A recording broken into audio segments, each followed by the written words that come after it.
Right then, you horrible lot. This week on Burntwolf Airsoft, I'm going to be taking a look at the dreaded fog and how to stop it, or at least reduce it so you can get in a few kills before waiting around in an 80s horror movie for the rest of the game. Mesh wearers, feel free to zone out now. First things first, let's take a look at why fogging happens. It's pretty simple. Fogging's basically just condensation. The moisture and heat from your fat face is a lot warmer than the outside air, and the moisture condenses on the inside of your goggles when it meets their nice, cool surface. Enough GCSE science. The cheapest way to get around fogging is vents, simple slots to allow the moisture to escape before it has time to stick to your lenses. Great in theory, but often terrible in practice. Vents need to allow a fair bit of breeze to circulate for them to be effective, while still being safe to wear. Some manufacturers do this better than others. Often things like hats and helmets will block their usefulness. Another cheap fix is thermal coating, a thin layer of whatever that warms up the inside of the plastic a bit and gives you a few degrees extra before the condensation sets in. This isn't the most reliable form of fog protection and only has a small threshold of usefulness on most goggles. It also wears off over time. Another way some manufacturers try to work around the fog is with anti-fog coating. These work in a slightly different way to thermal coatings.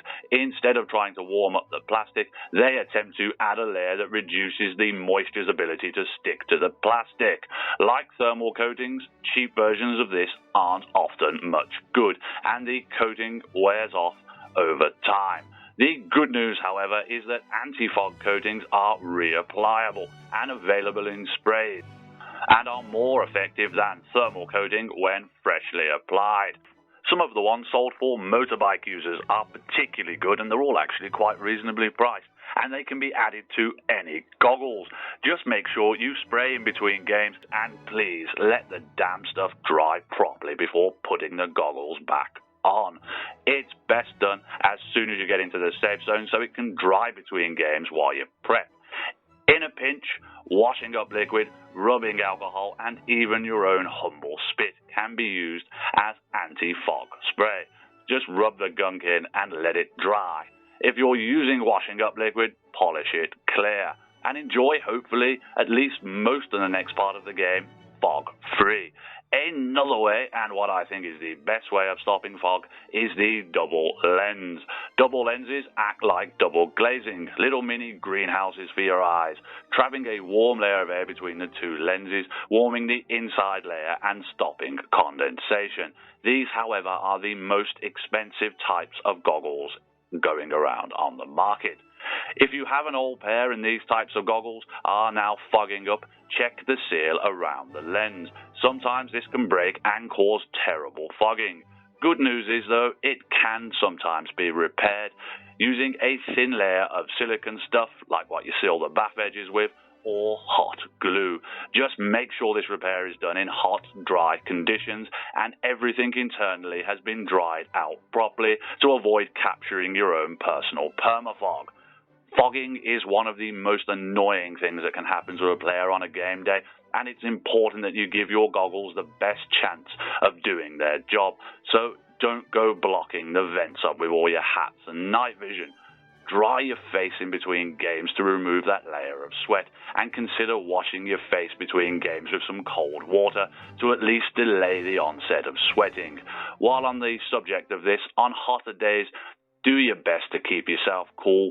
Just because you can go faster and harder doesn't mean that your goggles can. Unfortunately, when it comes to goggles, you get what you pay for. I would encourage anyone playing this sort of game to get the best eye pro they can afford, rather than spending all that money on a new Pure. 500 quid of guns, no use if you can't see what you're aiming at. Like when buying anything, remember, ask players on the field, and if you can, try on before you buy. Uncomfortable face wear is bloody annoying, and everyone's mush is made differently. When getting new goggles, a few things to look out for are double lenses and lots of vents. Though I feel I'm going to regret this chunk of the video, some goggles not sold for airsoft use are also pretty damn good and don't have the markup in price like a lot of airsoft gear does. A few of my mates use mid-priced double-lens skiing goggles. Some also use Army issue eyewear. And as daft as it sounds, there are actually some really nice, dirt-cheap workwear PPE goggles kicking about. Just remember, though, if it's not for airsoft use, you're going to have to shoot it a few times with a high FPS gun to check it's safe for use. And please don't come crying to me if the thing breaks. Now, having said that, it's much better to buy something made for purpose than to try to go cheap and break them in testing, or worse, have them break on your face in a game day and lose an eye. Please, though, remember some people, doesn't really matter what you try, run hotter than others. And if you're one of these people and nothing seems to stop the fog with clear lenses, consider going over the mesh. I know it's not perfect, but it may be easier to deal with in the long run, rather than trying on every set of eye pro out there.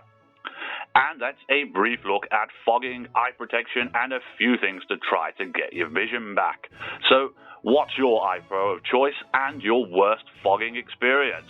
Be sure to let me know in the comments section below. As always, thanks for watching, and don't forget to like and subscribe for more airsoft tips, tricks, reviews, and how-tos. Anyway, back to whatever you're doing. At ease.